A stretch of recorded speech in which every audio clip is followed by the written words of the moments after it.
Hey, welcome to the Homemaking Exchange. My name is Diana, and in this video we're making this easy chocolate cream cheese frosting. To a large bowl, add a stick of softened butter and a block of softened cream cheese.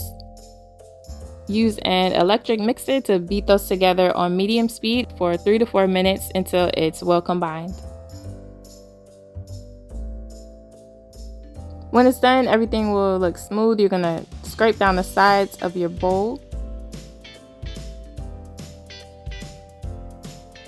Add powdered sugar,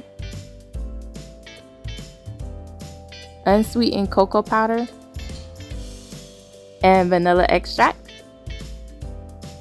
Then mix it on low speed. Learn from my mistake and go ahead and pulse it a few times to bring it together first so it doesn't puff up in your face.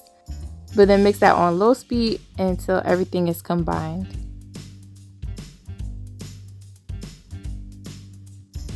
I'm going to stop halfway through and scrape down the sides.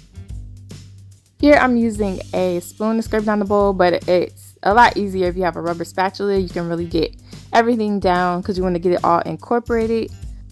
So just scrape that down and then continue mixing on low speed until everything is well combined.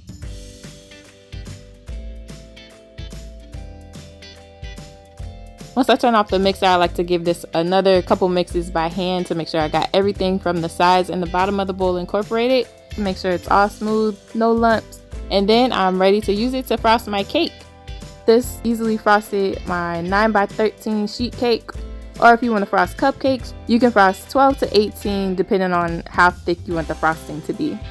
The frosting is going to be nice and rich and chocolatey, smooth and creamy. It's really good, really simple. If you're interested in the recipe, it will be in the description box. We hope you enjoy it. Please consider liking the video and subscribing to our channel.